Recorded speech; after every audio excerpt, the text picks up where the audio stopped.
प्यासी चिड़िया। अरे ये तो हो गया शायद। प्यासी चिड़िया हो गया, आगे देखते हैं प्यासी चिड़िया के आगे कौन सा है। जूही का पौधा। शहतूत के घने दरख्तों में पिछले पहर की बारिश के कतरे अभी झिलमिला रहे थे जब दीदी बिस्तर से उठी थी। ठंडे फर्श पर उनके पांव शलवार के पाजामे में लिपटा गए थे और वह एक लंबे झटके से तेवर दरवाजे के तख्ते से जा लगी थी और मैं अचानक उचट जाने वाली नींद के बाइस बाहम दरख्तों के अकब में पिछले पहर की बारिश में नहाए हुए जर्द चांद को मुसलसल घूरे जा रही थी। अड़ा अड़ा धम की आवाज़ से चौंकी।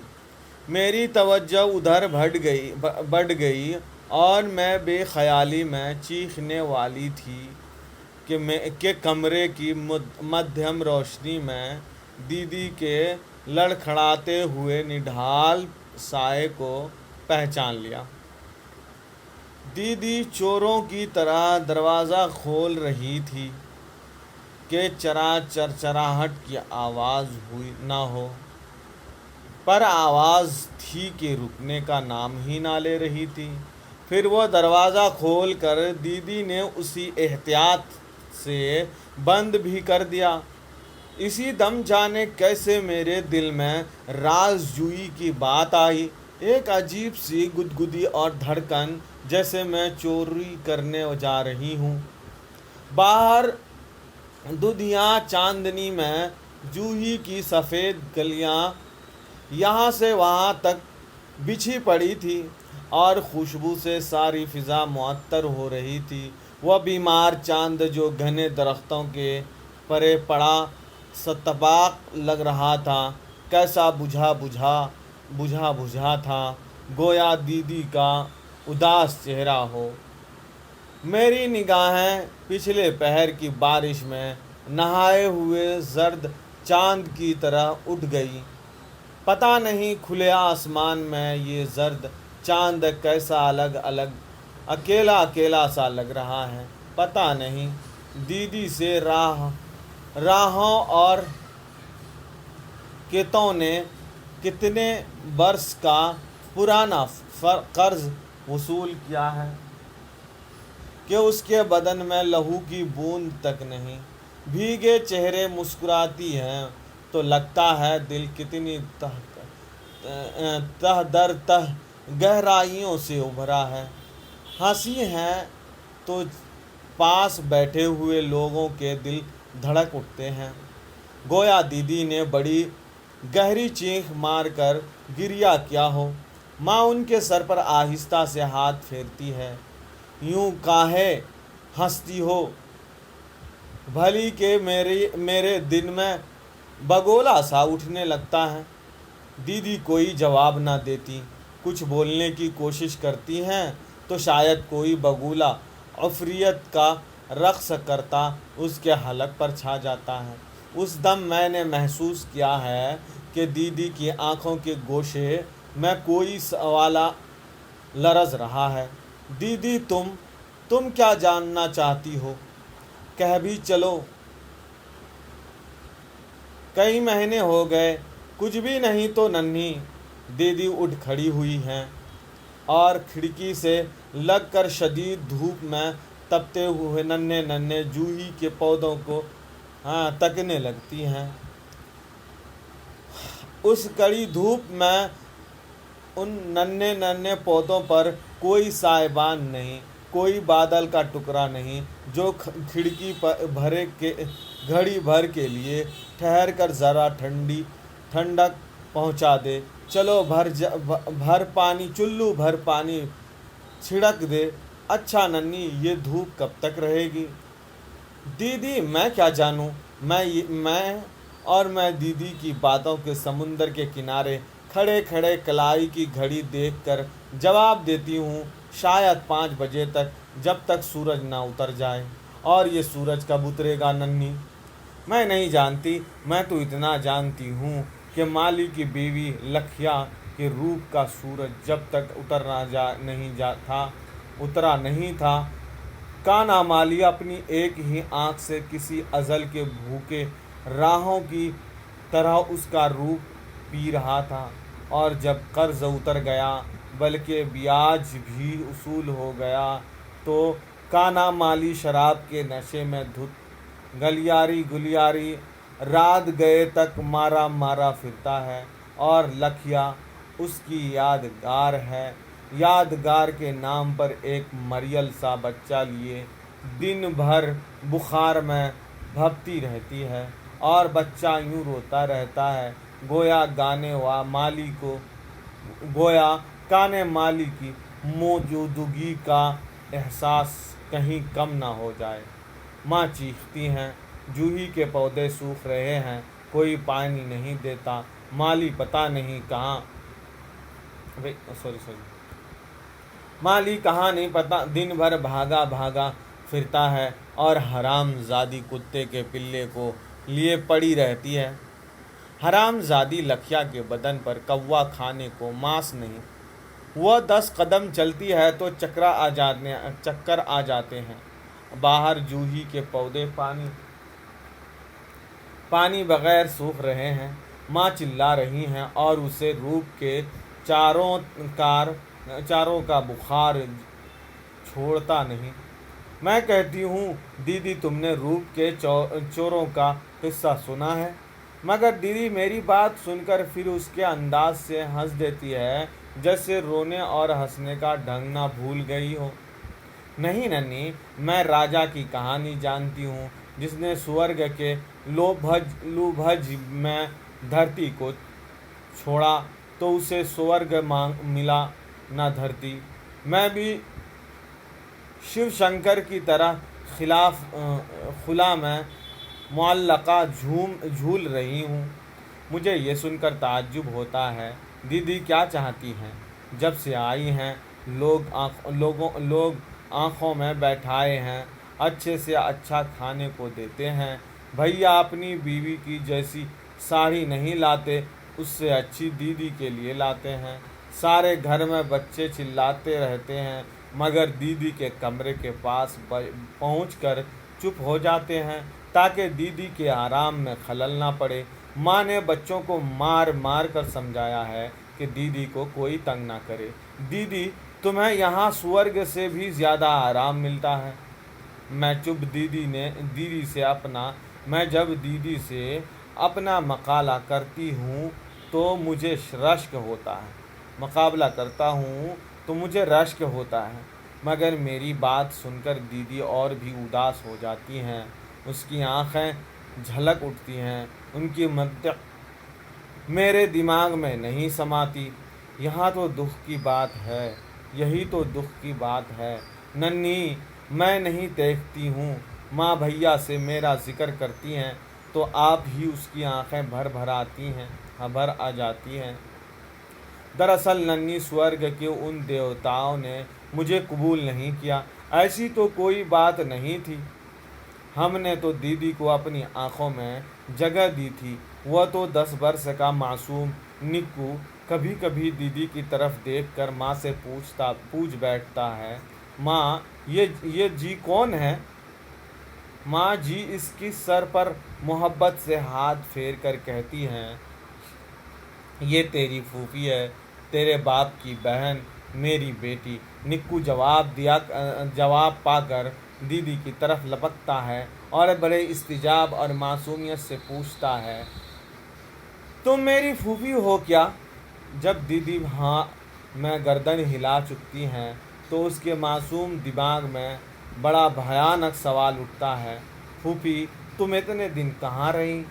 मैंने तो तुम्हें कभी नहीं देखा। दीदी के पास उसके सवाल का जवाब नहीं। माँ लपक कर निक्कू को पकड़ लेती हैं, ले बेटा ये तेरे पिता की मिठाई लाई हैं। माँ के पास भी उसके सवाल का जवाब न था। शायद धरती के किसी जी हिस्सुल इंसान की हिम्मत नहीं कि वो बता सके कि दीदी अब तक कहाँ रही हैं। निक्कू मिठाइयों से आज बहल जाता है مگر کل کلاں پھر وہ وہی سوال کر بیٹھے تو کوئی کیا جواب دے گا؟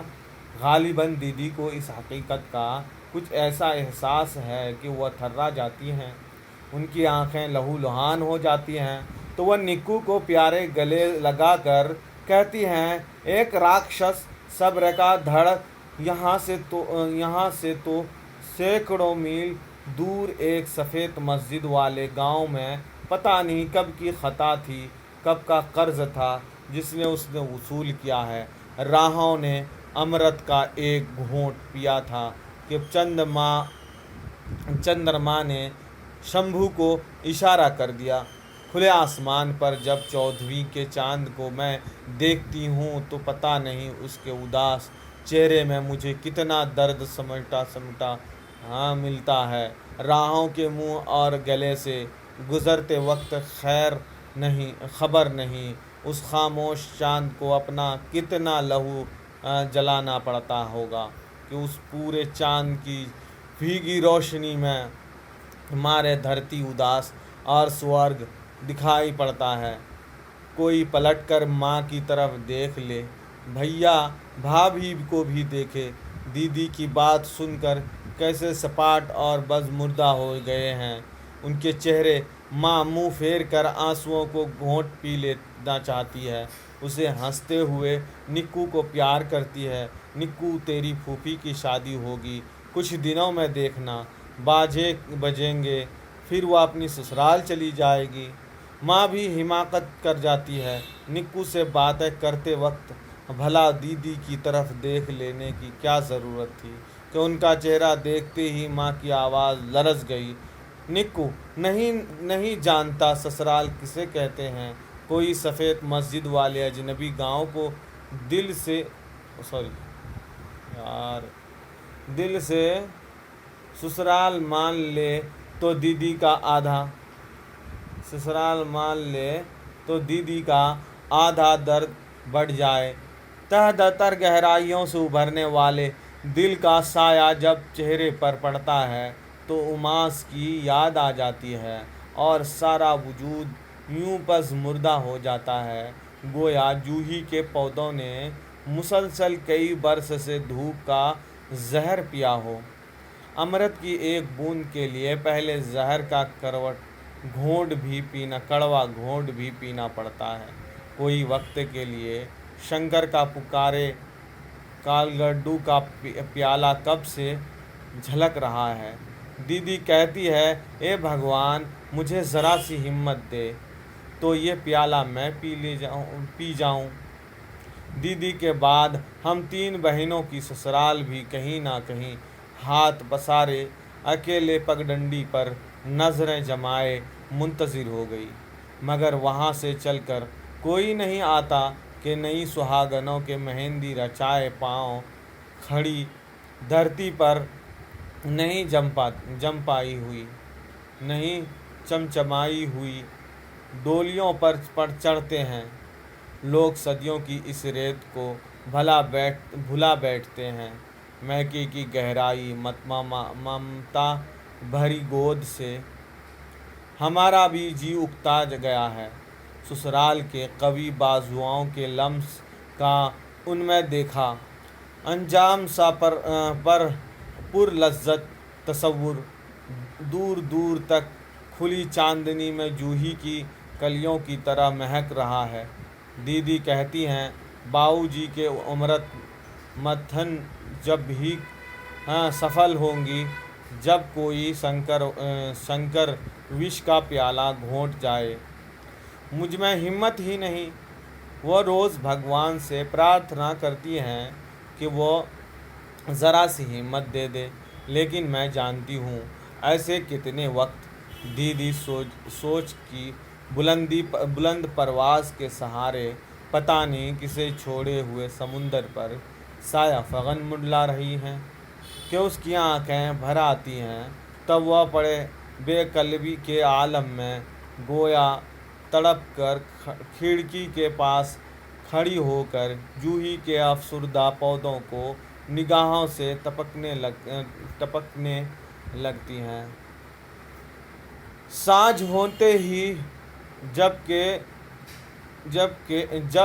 क्रोधी सूरज उतर चुकता है तो चारों ओर हल्की हल्की ठंडी फैली हुई होती है। तब जूही के पौधे भी ठंडे होते हैं और खुले आसमान की वसातों को तकते लगते हैं कि चांद उभरे और अपनी शीतल छाँव का खीमा खींच दे तो उसकी छाँव में दम भर सांस ले ले। मगर जर्द चांद को खुले आसमान पर देखकर मेरा दिल पता नहीं क्यों उदास हो जाता है।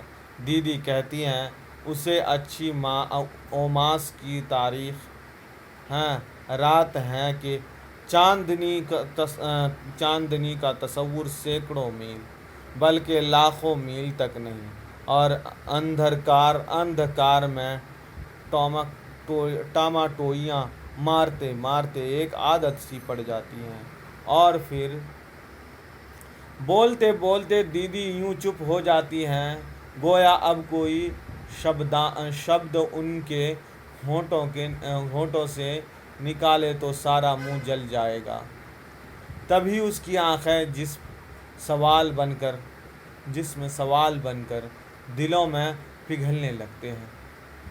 दीदी की आंखों में लरसता सवाल क्या पूछता है। कभी कभी मेरा मन एक कहता है मैं समझ रही हूँ, मगर घटा तोप अंधेरे में कुछ दिखाई नहीं देता। शायद दीदी की आंखों का सवाल तशना इजहारी ही रह जाएगा। तुम कुछ कह भी चुको दीदी, कलेजे पर इतना भारी पत्थर रखे रखे तुम किसी दिन मर जाओगी, दम घुट जाएगा तुम्हारा देख लेना किसी दिन। जवाब में दीदी ने होठों पर अफसुर्दगी से जली हुई मुस्कुराहट रेंग आती है। मरना और जीना दोनों कठिन काम हैं नन्ही, ये समय समय और जगह जगह की बात है। कहीं कांटों की बाढ़ में भी जिंदा रहने को जी चाहता है तो कभी फूलों के बिस्तर पर भी मन जिंदगी को त्यागने के लिए दौड़ता है। सूरज की जो किरणें मरती हुई जिंदगी को अमृत पिलाती हैं, वहीं नोकीले किरणें कभी भले की नोक की तरह जिंदगी के जिस्म को छेद भी कर देती हैं। मैं दीदी की बातों की गहराइयों में उतरना चाहूँ भी तो नहीं उतर सकती। शब्दों और फिक्रों के गहरे समुंदर में कहाँ कहाँ मोती बिखेरे पड़े हैं, मैं नहीं ढूंढ पाई, पर मेरी आँखें इतना ज़रूर देख लेती हैं कि वक्त का कठोर सूर्या अपनी नोकीली किरणें समेटे जब उतर गया तो धीरे धीरे दीदी के उदास चेहरे में भी चमक आने लगी। हंसी रोने और हंसने के दरमियानी मकाम से आगे बढ़ गई। हलकोरे खाते हुए पानी में ठहराव आ जाता है तो एक दिन भैया कहीं से जूही के पौधे ले आते हैं। गनी देख मैं क्या लाया हूँ। बाहर रिमझिम जारी है, दरख्तों पर नए सब्ज पत्ते उग आए हैं, सर पर बारिश की रिमझिम एक नामालूम नगमगी बिखेर रही हैं। ऐसे में दीदी सावन के सुहाने गीतों की दुनिया की सैर कर रही थी कि भैया की आवाज़ से हम दोनों चौंक उठते हैं। क्या लाए हो भैया? देखूं मैं उठी तो दीदी भी साथ बोली। भैया के हाथ में जूही के निढाल पौधे देखकर खुशी से मेरा बाजन खुल गया। जूही के पौधे भैया, जूही के पौधे। मैं लपकी, बाग में यही तो एक नहीं थे जो लगे उसे। यार ये कौन? दीदी भी खुशी से बोल उठी, नहीं भैया ये गन्नी खराब कर देगी, मुझे दो। मुझसे पहले दीदी पहुंच गई है। मैं लगाऊंगी भैया, मैं लगाऊंगी। दीदी ने चाहा कि झपट कर भैया के हाथों से पौधे छीन ले। तुम नहीं भोली। भैया ने पौधे वाला हाथ पुष्ट की तरफ करते हुए कहा, गन्नी लगाएगी हाँ, कवारियों के हाथों से पौधे जल्द लग जाते हैं। दफातन ऐसा महसूस हुआ गोया मकान की सारी छत अड़ाहड़ धड़म से गिर पड़ा हो।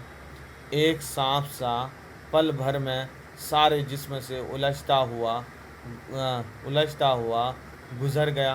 दीदी के जिस्म का सारा लहू खींच कर उसके चेहरे में सिमट आया है। हाँ, पलट कर बड़ी खाली खाली नज़रों से भैया की तरफ देखती हैं और रंधी हुई आवाज़ में बोलती हैं, भैया। और आवाज़ हलक में फंस गई। पता नहीं दीदी की आवाज़ में असर था कि खाली खाली नज़रों में कोई भयानक सवाल था कि भैया तड़प उठे। उनके हाथ से दोनों पौधे आप फर्श पर गिर गए। उन्होंने कुछ बोलने की कोशिश की तो आवाज़ ने साथ ना दिया। उसके होंठ कांपे और वह कमरे से यूं भागे जैसे उन्होंने अनजाने में दीदी के जिस्म के सारे कपड़े खींच लिए हों। ज़रा देर बाद माँ कमरे में दाखिल हुई और चीख कर बोली, अरे तुम लोग ऐसे चुप क्यों हो? मैं कब से चिल्ला रही हूँ कि मेहमान आने वाले हैं। रसोई में मेरा कोई हाथ बटाए तो तुम दोनों यहाँ सांप। फिर एकाएकी चुप। माँ की निगाहें दीदी के चेहरे की तरफ गई तो उन्हें अजीब सा लगा। उन्होंने पलटकर मेरी तरफ देखा। अरे निकोड़ियो, तुम लोग कुछ फोटो तो ऐसे चुभी कमरे में छाई है कि लगता है कि मेरा नन्हा निक्कू ट्रक के नीचे आ गया हो। माँ ये बोलते बोलते रो पड़ी हैं। भगवान के लिए भोली गुन्नी। माँ तो वाकई रोने लगी। दीदी चौंकी। उन्होंने एक बार अपने खाली खाली लुटी हुई आँखों से चारों तरफ देखा और माँ के करीब जाते हुए धीरे से बोली, चलो माँ। ये पता नहीं माँ को कुछ महसूस हुआ। उन्होंने बड़े प्यार भरे लहजे में कहा, तुम नहीं बेटी, मैं तो गिन्नी को कह रही हूँ। मैं तुम्हें कहाँ डांट रही हूँ। माँ की आवाज़ फिर रुंध गई और माँ खुद उसके गोहरे बेमरवत साए का जुज़्व बन कर रह गई। प्यास की शिद्दत से तड़पते हुए पंछी जब बेकुल हो जाते हैं तो मौजें मारते हुए भयानक समुंदर की सतह पर मुंह मारते हुए नहीं चौंकते। जिंदा रहने की हवस खुद ज़िंदगी को ख़तरात की तरफ ले जाती हैं। दीदी जिस घोंट पर पानी के लिए उसे उबलते अजदहे की तरफ हलकोरे लेती हैं हुए समुंदर की तरफ लपकी थी, उसने उनकी लबों को डस लिया और अब ये जहर जैसे जैसे दीदी की रग पे में उतरता है, मुझे दीदी का चेहरा जर्द बीमार लहने लगता है, चांद की तरह दिखाई देने लगता है। मैं दीदी से पूछती हूँ, वह ज्ञानी ध्यानी विश्वामित्र कहाँ है, जिसके यकिया के जोर राजा हंस तर शंकर बना आसमान और ज़मीन के दरमियान मुअल्लक झूल रहा है। पता नहीं। दीदी भोलेपन से अफसुर्दा लहजे में जवाब देती हैं, देवताओं की बात हम मनुष्य क्या जाने। मेरे हाथ में तो ऐसा जहर समा गया है जूही के पौधे भी मुरझा जाएं। जिस सच्चाई को भूल लेने के बाद भी मैं भूली हुई थी, आकाश के देवता उसे एक क्षण के लिए फिर फरामोश ना कर सके। दरअसल मेरी आत्मा बड़ी प्यासी है गन्नी। समुंदर के समुंदर पी जाऊं जब भी ये प्यास नहीं बुझेगी। भैया अपनी गलती की माफ़ी मांगते हैं। दीदी के सर पर हाथ फेरते वक्त उनकी आंखें भीग आती हैं। میرا مطلب یہ نہیں تھا بھولی، تو تو ساوتری ہے، گنہگار تو ہم ہیں جو بڑی بڑی ڈگریاں لیے زندگی کے نئے پیامبر بنے پھرتے ہیں۔ کیا تو معاف کر سکے گی بھولی؟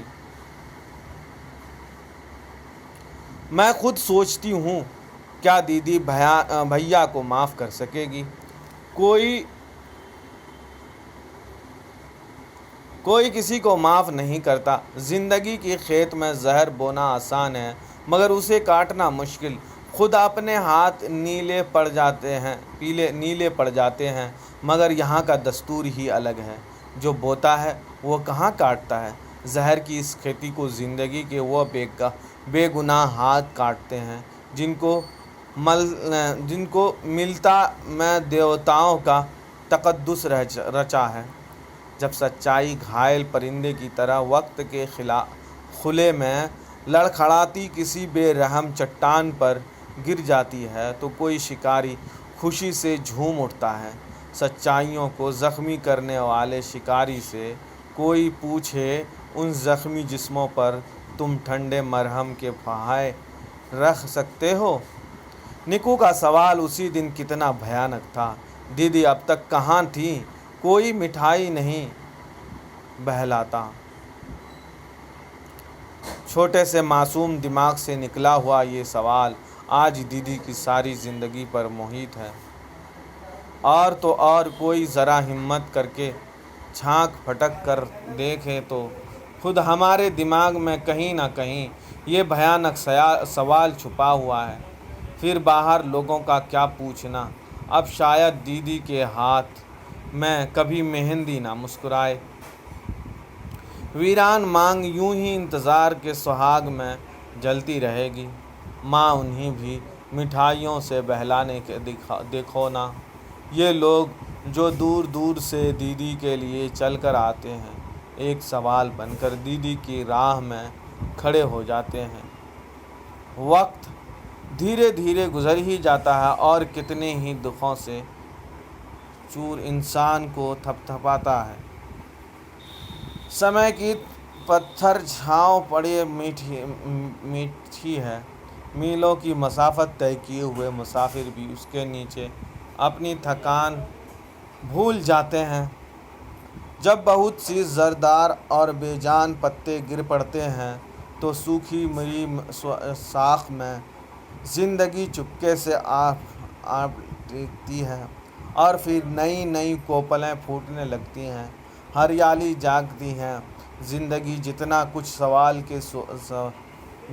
کچھ وقت کے سود خوروں کو دیتی ہے اتنا ہی کہیں سے کما لاتی ہے۔ اگر یہ نہ ہوتی تو ساری دنیا ایک جلی پھنسی ہوئی شاخ کی طرح تند اندھیوں میں ٹوٹ کر آ گرے۔ دیدی کی لبوں پر مسکراہٹ یوں برا چنے لگی ہے جیسے یہ اس کا بڑا پرانا ناحق تھا۔ اب یہاں کوئی نہیں آتا۔ لوگوں کے پیہم سوالوں کا دیوار گھر کر دیدی خود کو بہت محفوظ سمجھنے لگی ہیں اور چاندنیوں اور سایوں کے قریب سے دور ایک ایسے مقام پر جا پہنچی ہے جہاں امید و مایوسی کے سپنوں کا گزر نہیں۔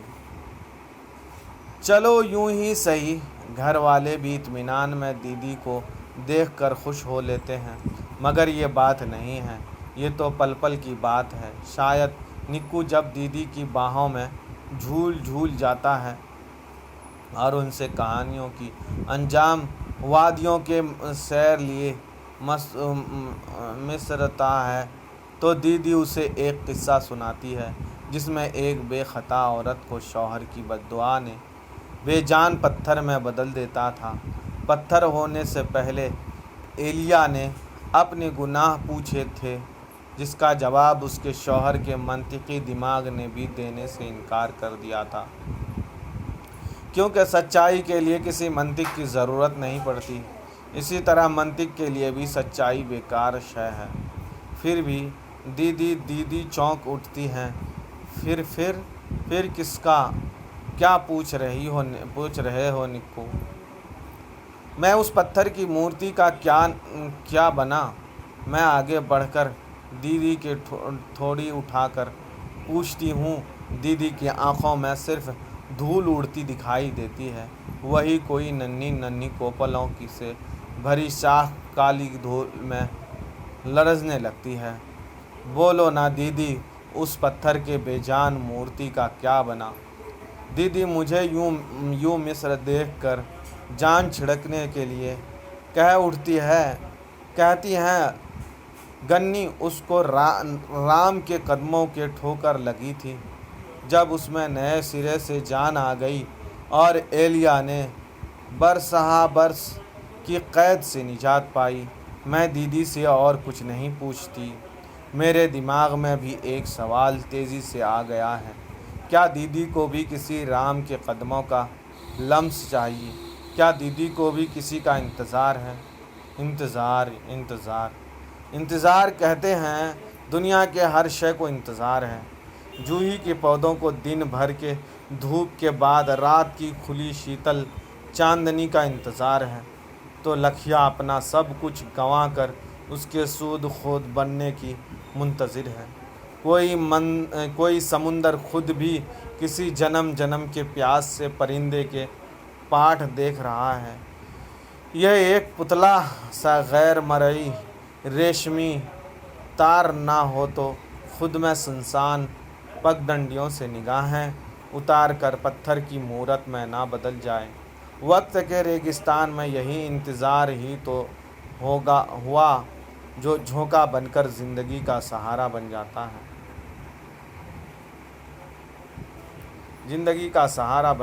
ہے۔ شاید دیدی کے بے قرار روح کو بھی کسی رام کا انتظار ہے۔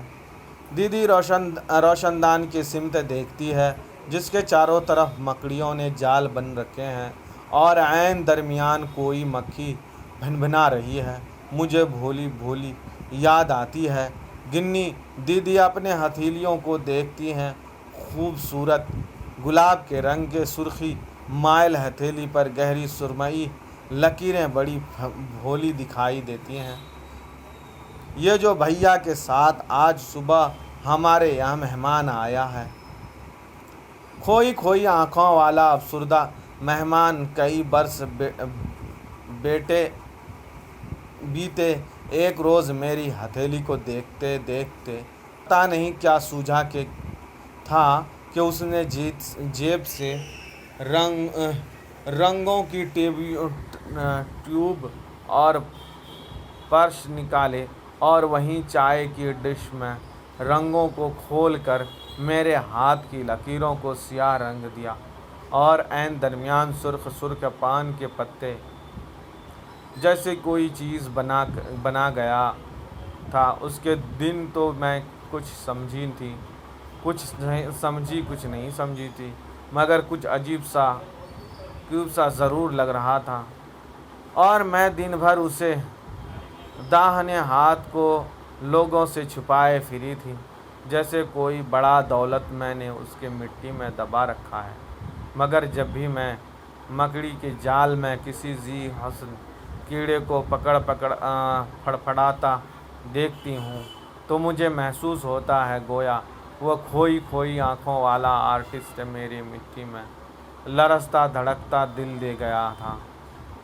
12 برس کے بعد یہ کھوئی آنکھوں والا مہمان جب دیدی کی طرف دیکھتا ہے تو مجھے محسوس ہوتا ہے جیسے وہ پوچھ رہا ہو، میری امانت کہاں ہے؟ میری امانت کہاں ہے؟ میری امانت کہاں ہے؟ شاید وہ نگاہوں کے اس مفہوم کو سمجھتی ہیں، جب ہی تو تڑپ کر اپنی ہتھیلی کو ایک نظر دیکھتی ہیں اور پھر ندامت سے اس کے گردن جھک جاتے ہیں۔ دیدی کا کیا جواب ہو سکتا ہے؟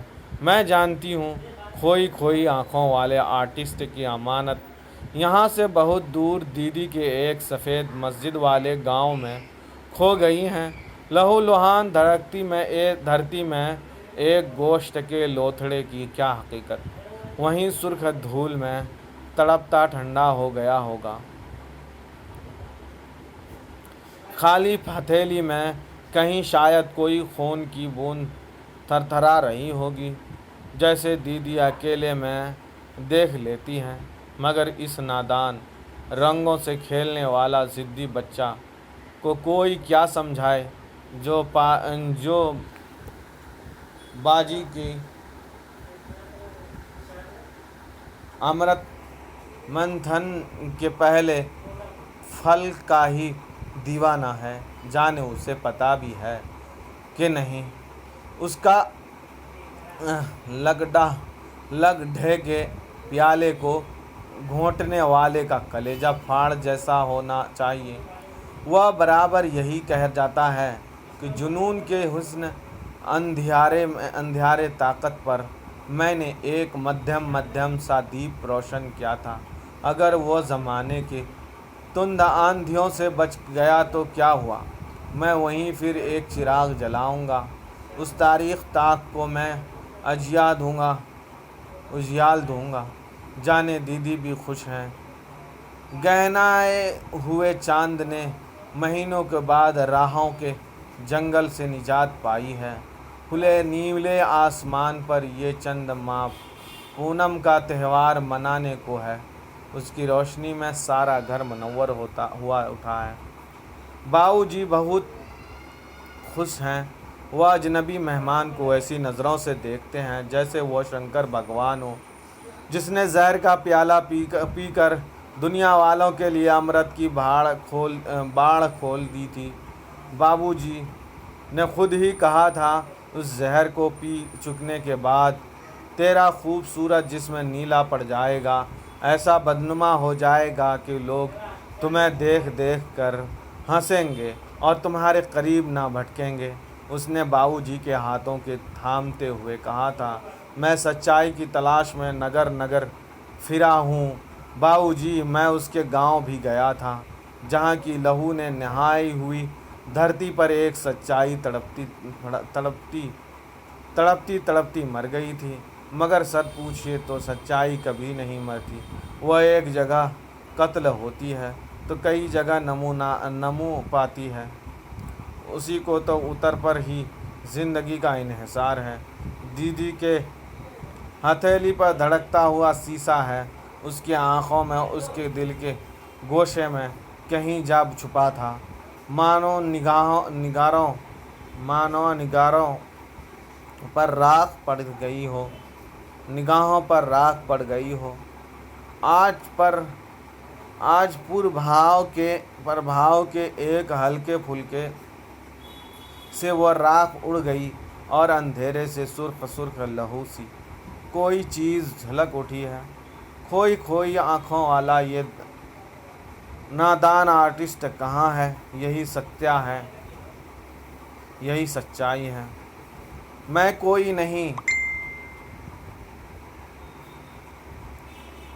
मैं कोई नए जगह का गौतम शुद्ध रथ नहीं हूँ कि सच्चाई की तलाश में किसी वीराने में आंखें मैच कर बैठ जाऊं। मेरी आंखों के सामने तो लक्ष्या का रूप है, जो किसी बीमार परिंदे की तरह मुसलसल हाँफ जा रही है। उसका प्यार मरियल सा बच्चा फिर चंद दिनों से रात दिन रोता रहता है। बाहर का दूध उसे हजम नहीं होता। लक्ष्या की छाती मर्ग भूमि बन गई है, कोई विशाल रेगिस्तान जिसमें कहीं कोई पत्थर छाँव नहीं, कहीं ठंड पानी का चश्मा नहीं।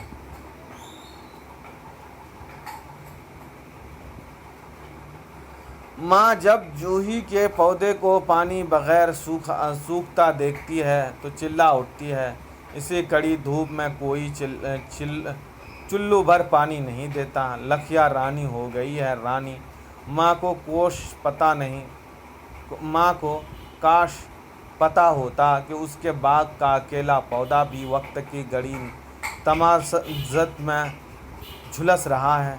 वह खुद एक बूंद पानी उसका नहीं टपकाती। माँ की छातियाँ काली भूमि की तरह नरसज बन गई है। ये बेहयाई में तो एक सत्य है। गौतम ने कहा था 14 वर्ष बाद वो राम उस घने जंगल से गुजरेगा تو اس کے پاؤں کی ٹھوکر سے تم پر جان آ جائے گی۔ 14 برس سے علیہ پتھر کی مورتی بن انتظار کر رہی ہے۔ ماں کہتی ہے بھلی اب خوش رہتی ہے، اس کی آنکھوں کی اداسی دور ہو گئی ہے۔ یہ الٹی سیدھی تصویریں بنانے والا آرٹسٹ، اسی میں تو رام کا گن ہے، اسی کے چھوتے ہی میری بیٹی پتھر سے انسان بن گئی ہے۔ شادی کی تیاریاں شروع ہو گئی ہے۔ گندے اور تاریک کمروں میں سفید بھری جا رہی ہے۔ دیواروں کو گھر کیوں سے مکڑی کے جالے اتارے جا رہے ہیں۔ وسیع باغ میں سے خاردار جھاڑیوں کو اکھاڑ کر پھینکا جا رہا ہے۔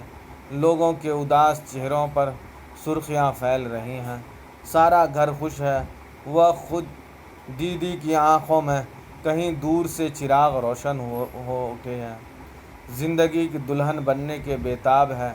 ایسے میں نہ جوہی کے پودوں کا خیال آتا ہے، نہ لکھیا مالن کے بیمار بچے کی مسلسل ریں ماحول کی نغمگی کو توڑتی ہے۔ مگر دیدی کی شادی نہ ہو سکی۔ نرم غالیچوں پر چلتے چلتے کہیں سے ایک موتی اس کے تلوے میں چبھ گیا۔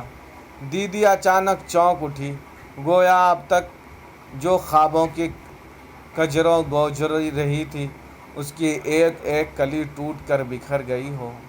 شادی کے 2 دن قبل کہیں کا نامعلوم شراب کے نشے میں دھت کسی ٹرک کے نیچے آ کر جاں بحق ہو گیا۔ لکھیا کی بیمار بچی کی ریں کے ساتھ خود لکھیا کی بین اتنی دردناک تھی کہ شادیانے کی آواز بھی مجروح ہو گئی۔ باؤ جی نے بھی گردن اٹھا کر کہا کوئی بس نصیب کو چپ کرائے۔ شادی کے گھر میں اس کی آہ و زاریاں بدشگونی ہے، مگر لکھیا کی 1000 منع کرنے کے بعد بھی اس طرح چیخ جا رہی ہیں۔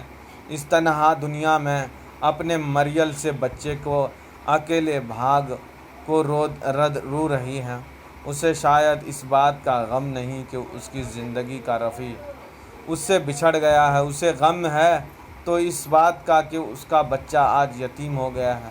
اسے سر سے ٹھنڈا سایہ اٹھ گیا ہے۔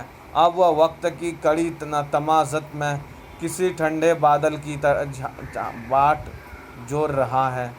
دیدی بھی سچ ہی کہتی ہے کہ کبھی کانٹوں کو باڑھ میں بھی زندہ رہنے کو جی چاہتا ہے، کبھی پھولوں کے بستر پر بھی من زندگی کو تیاگنے کو بے قرار رہتا ہے۔ یہ سمے اور جگہ کی بات ہے۔ دیدی کے سمے اور جگہ نے ساتھ نہیں دیا۔ زمان و مکان راس میں آیا تو شہنشاہیوں کی آواز ان کے کانوں میں چبھی کے تھانگ کی طرح چبھنے لگی۔ انہوں نے خود اپنے کانوں میں انگلیاں ٹھوس لیں۔ نہیں نہیں نہیں، میں شادی نہیں کروں گی، میں شادی۔ جیسے انہوں نے سفید مسجد والے گاؤں میں کوئی جوہی کا پودا چھوڑ دیا ہو، جس کی اچانک یاد انہیں جھنجھوڑ جگا دیا ہو۔ کھلے آسمان پر چندرما کو دیکھ کر راہوں نے کہا میں برس سے تمہاری تعاقب میں ہوں اور چاند گہنا گیا ہے۔ دیدی کے گالوں پر جو کہیں سرخی آ رہی ہیں وہ معدوم ہو گئی ہیں۔ راہوں نے چندرما کا خوب لہو پیا۔ زندگی جو کہیں سے ذرا سا متاع کمائی تھی، وقت کے سود خوروں کے حوالے کر کے پھر ایک دم زرد پڑ گئی۔